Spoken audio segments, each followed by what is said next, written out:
There is a new African in the world.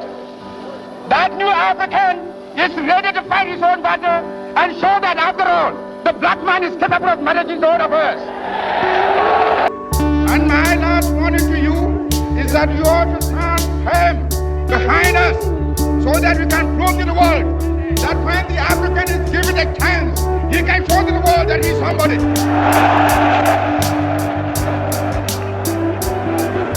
We are not waiting. We shall no more go back to sleep anymore.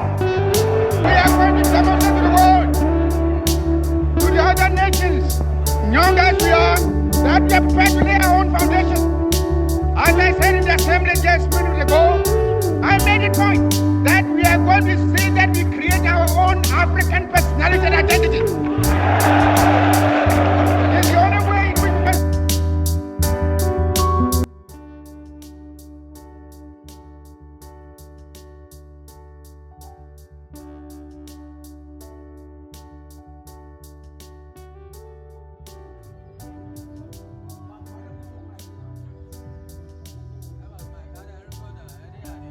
Yeah, hello. So we are live here at the Kwame Nkrumah Museum in Nkroful in the Nzimaland. Here is the Nzima in the western region of Ghana. Actually, here is the original grave where Kwame Nkrumah was first buried before his body was exhumed to Accra. And today, and also not only where he was buried, but this is also his family house where his family resides. And today we are coming to learn about this place, what is in this place, what entails this museum, whatever is in it. So come on, let's go and let's explore this museum. Okay, so we're still live here at the Kwame Nkrumah Museum, and here is my tour guide. His name is Steve. Steve, what's up? Bye. Yeah, so today we are going to explore this place, right? So you tell me whatever is in this place and whatever it entails. I mean, whatever is inside, the grave and everything actually that is at this place. So can you tell me the history behind this place? Okay, so this is Kwame Nkrumah Museum. Yeah. This is where he was born and this is where he was buried first. Okay. Before his body was exhumed to Accra. Okay. During President Rawlings' time.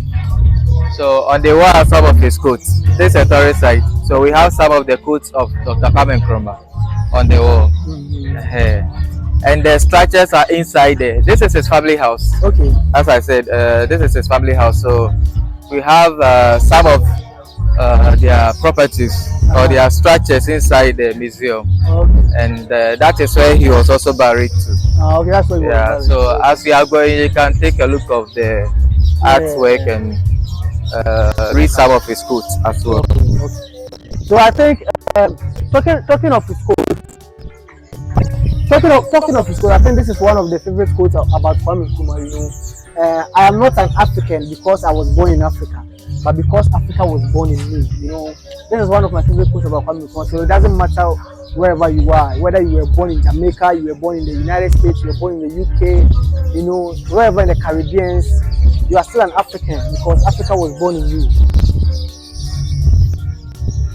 So there is Nkroful, as you can see, the Kwame Nkrumah's hometown, Nkroful. Okay, Stevie, so what's again? This is his family house. Okay. So this place was turned into museum in 1972. Okay. When he died. Okay. During President Achampon's time. Okay. That is when they turned this place into a museum. But this is where his parents were living. This is his family house. So it was turned into a museum and now for a tourist site. Okay. So these are the structures. It was just only two structures. Okay. That is the bedroom on top there. And this is the kitchen. Okay. This is the kitchen of Mama Nyaneba, Kwame Nkrumah's mother. Nyaneba. So this Yeah, is the kitchen of Nyaneba. The kitchen is separated from the bedroom. Okay. Because at that time they were using firewood and they don't contain everything inside their bedroom, as we see in modern days structures. So these are some of the original utensils that Dr. Kwame Nkrumah's mother was using. Okay. There were many, but when they were taking the body to Accra, they took some along. Okay. So it was only this few things that was left here. That's an oven that she used to smoke fish. Okay, so this is the oven that she used to smoke her fish. And yes. And these are some of the utensils. And some of So Dr. Kwame Nkrumah ate from these pots. okay. So is this a water pot or a cooking pot? It could be used for both. It could be used for both. Okay. So that's nice. We're still on tour, exploring Dr. Kwame Nkrumah's family house and his museum as well in his hometown. Okay, so this is where he was buried. Okay. So this is where he was buried first, before his body was exhumed to Accra. Okay. So when he died in 1972, he was buried here, and the body was here for 16 years. The body was here for 16 years. 16 years. No, I thought. Okay, so the body was here for 16 years before the body was exhumed to Accra. Okay. The body was here from 1972 to 1988. Okay. That is a 16 years period. So how the body got to Accra is in early 1988, our late president, Rawlings, he came here to see Kwame Nkrumah's family members, that Kwame Nkrumah is a great man. And since when he was buried here, a lot of people have been coming here, including presidents from different African countries. Okay. They used to visit here. So he came to discuss with the family that they should allow him to take the body to Accra, so that a lot of people can have access to the body easily. Because at that time, our roads from Takoradi to this side were not good. Okay. There were no hotels or guest houses here. So when people come here, they find it difficult to have a place to stay. So he discussed with the family that because of these complaints, they should allow him to take the body to Accra. Okay. But the family refused. They told him that if people are complaining about bad roads or hotels or poor infrastructures here, then you are the president. You should help to fix this thing so that the body remain here and people will travel to Kwame Nkrumah's hometown to visit his tomb. But when they discussed this with the president, Rawlings, he didn't agree. He left and he even stopped sending medicines for the body to be preserved. Yeah, so when he stopped sending the medicines, then the body started decomposing. So when the body was destroyed, then they asked him to come for the body. So they were there, and one day he sent soldiers to come for the body, all of a sudden, without any arrangement with the family. So when the soldiers came, the family didn't want them to take the body because there was no any arrangement. So the soldiers even asked them to perform libation here, and they refused. And they even started locking up this place. And they had support from the community.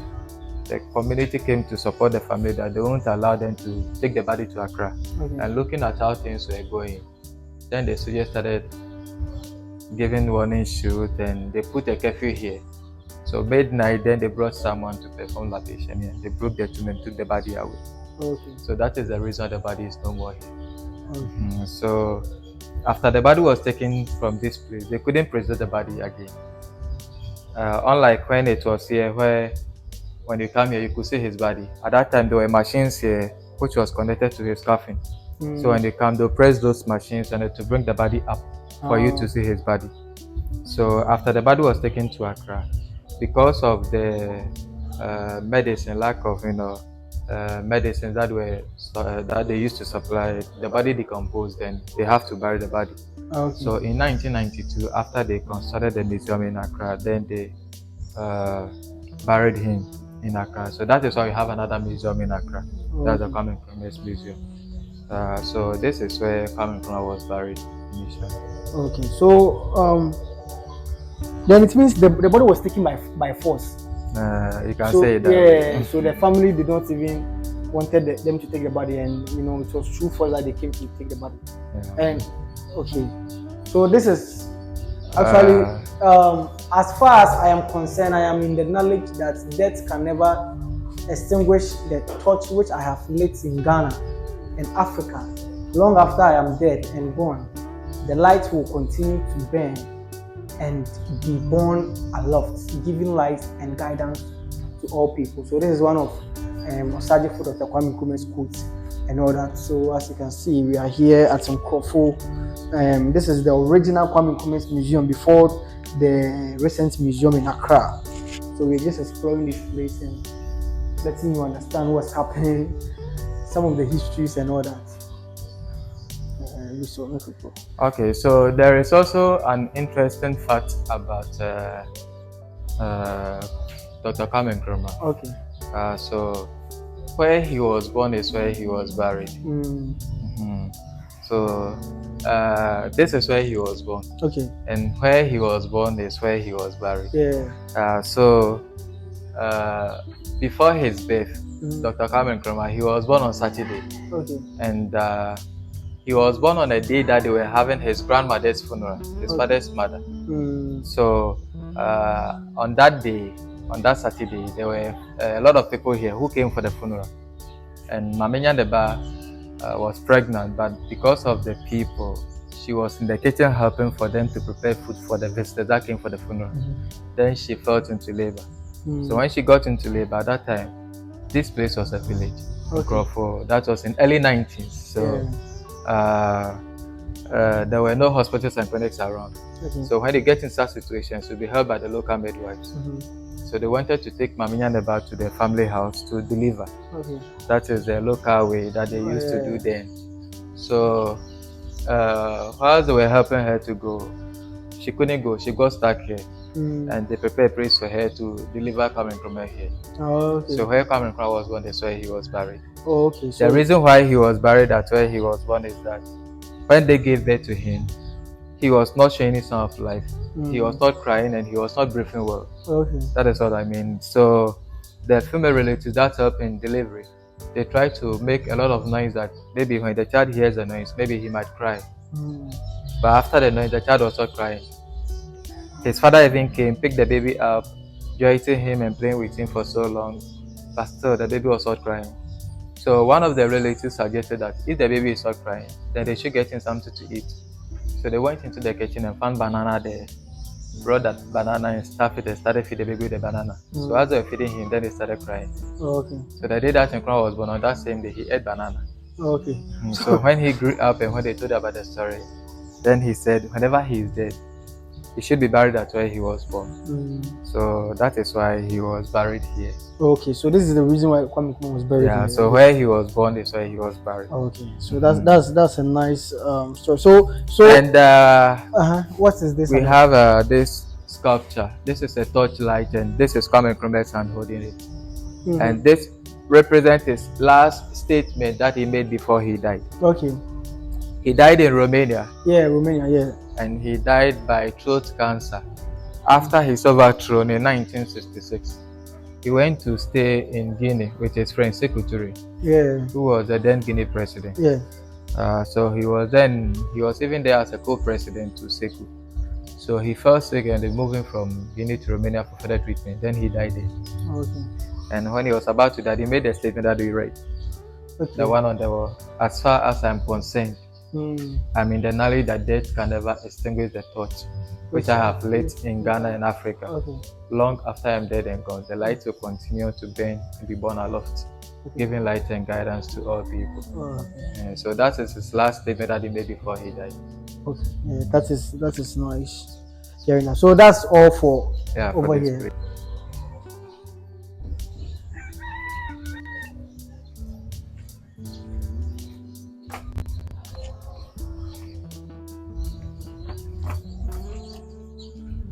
So this is the family house of Kwame Nkrumah. This is the original building. You know, it's a mad house actually.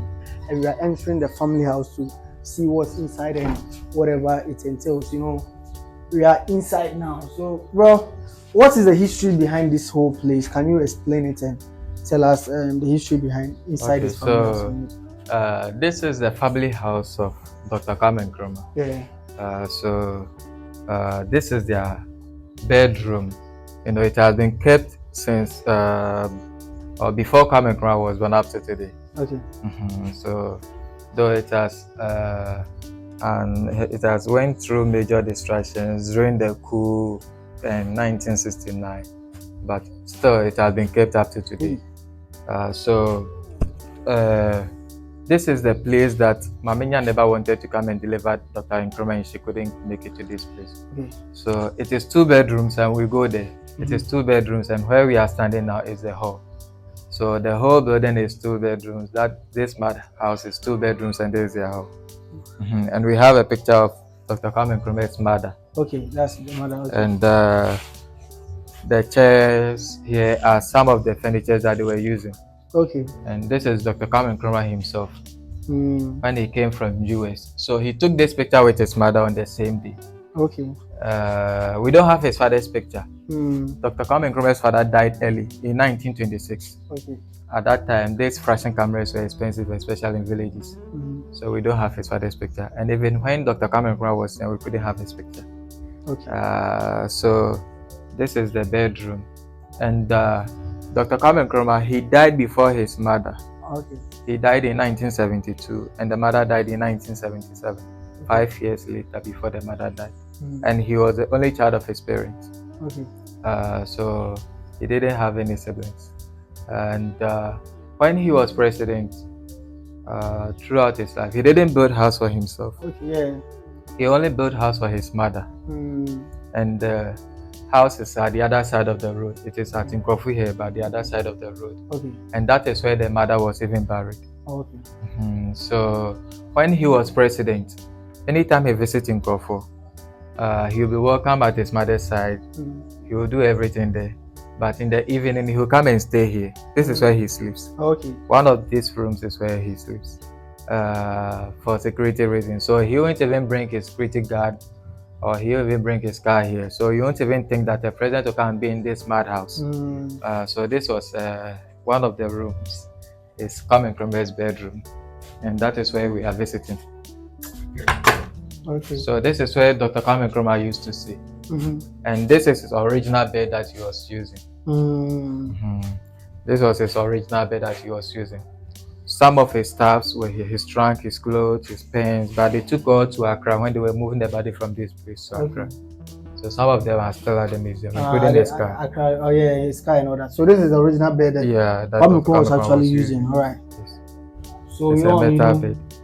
Kwame Nkrumah's original bed, I'm on it. This is history in the making. Yeah, this is great, So we're just exploring, letting you know what this is all about, We out here learning history and touching history and feeling history.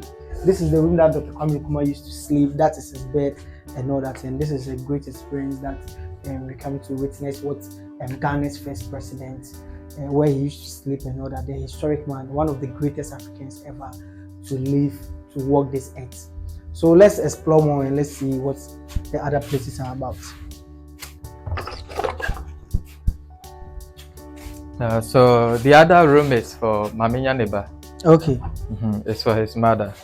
So this is Mami Nyaneba's bedroom. But this is not the original bed that she was using. Okay. Her own bed was made with raffia sticks, but it destroyed after this place was neglected when they took the body from this place. So the bed destroyed, and we have put this one here to replace the other one. Okay, so this is not. This is where the mother was staying. Okay. When Dr. Kwame Nkrumah was president, he was living with his mother at Accra, Nyanebe Estate.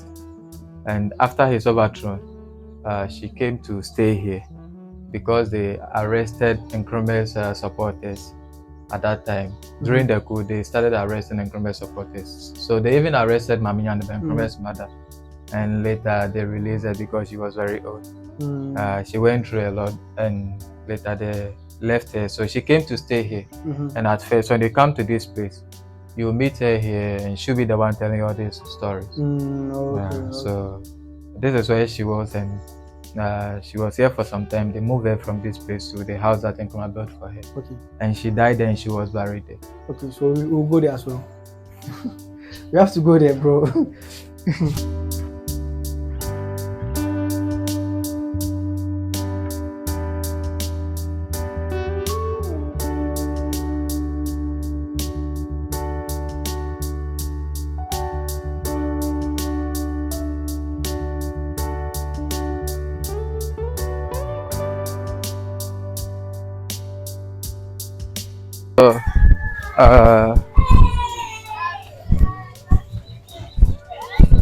It's a river. It's a river that they were using at that time. Okay. But now, because of the Galamsey, Okay. they've blocked the river. They spoiled the river. They've completely destroyed the river. Oh, okay. So at first, they even messed up with the color of the river, but now they've blocked it, and the river is not flowing again. At all? No. Okay, So I think there's more one over there. Nah, this is not how it used to be. So, so it won't get dry, but this is not how it should be. So in terms of this river, you said there's a story behind this river in relation to Dr. Kwame Nkrumah history. So what is the river about? So the river is called Suble. Okay. Suble means black river. It's an Nzema way. So this river was having a black color, but because of the Galamsey, it was having a black color. Yeah, it was having a black. Why was it black? I don't know, but naturally that is how it was. Okay. And the people named it Suble. Okay. Bile means black. Okay. It's different from Bile. Bile is a name. Yeah. But Bile means black. So this river, when Kwame Nkrumah was young, when he was 2 years old, he was going to farm with his mother. And anytime they are going to farm, they will come and pass here and cross the river to their farm. Okay. So one day he was going to farm, and as the mother was crossing this river, because he was young, 2 years old, he was at the back of his mother. So as the mother was crossing this river, then he shouted and tapped the mother that, "Ma, stop, you have stepped on a fish." And so the mother didn't know. And the mother was even asking him that, "Where is the fish?" And as she was looking through the river, she saw a very big fish there. That was a mudfish. So she caught the fish and she became afraid. So she sent the fish back home with Nkrumah and informed the husband about what happened. So the husband suggested they should go and see a fetish priest for inquiry. So they went there, the priest incantated, asked them to smoke the fish and use it to prepare something for Nkrumah alone to eat. Because what he has seen is that the child is going to be a great person in Africa and in Ghana. So it happens that he was the first prime minister and the first president of Ghana. So this is not a river. This is not a river. This is where the river was. But okay, so this is where the river was. Yeah, so so, because of the pollution. Yeah, so continue the story. I mean, this is even better than the Galamsey rivers. Okay. It's not better. Okay, so let's continue. Okay, so that is the end of the story here. And this river, a lot of people have been coming here to use it, including presidents. Yeah, they come here and they use it. They've been doing the campaign. Some even have believed that when they use this river, they will become the president of Ghana. They use it and it works for them. So can you mention some of the presidents who have done it? President Nkroful came here. He used it and he became the president. Okay. President Mills also came here and he used it and became the president. Yeah. And who else? So those are the two that. No, a lot. Almost all of them. Almost all of them. Almost all of them. And what about Nanado? Yeah, he came here. Nanado also came here to come and use this river. Yeah. But what about Mama? Mama has been here. Mama has been here to use this river. So all the leaders in Ghana come here to come and use it because Dr. Kwame Nkrumah. Not only the leaders, even people generally even come here and use it. Let me try. Let me try. I have to use some. Charlie, you go use some. Okay. I'm going to go use some. Charlie, let's go. Diggy, come on. This is good.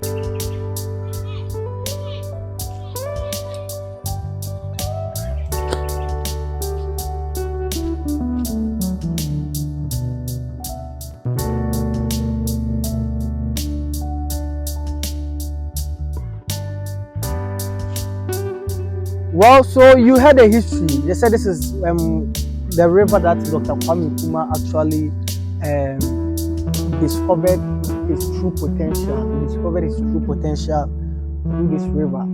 So because of that, a lot of world leaders, African leaders, and majority of Ghanaian leaders, especially those in the Fourth Republic, have all used this river. And whenever they use it, that is when they want to become president. And whenever they use it, it actually works for them and they become president, according to the history, according to what the tour guide is saying. So according to him, Dr. Jerry John Rawlings has been here, Professor Mills, Nanado, Mahama, them all have been here to use this river. That's Dr. Kwame Nkrumah discovered his true potential So I think this is one of the histories over here, and this is what we are learning. And you see, they go on. But this is according to the tour guide. This is not the actual river. This is actually because of the illegal mining and all that. The river has been cut off and there's no more coming and all that.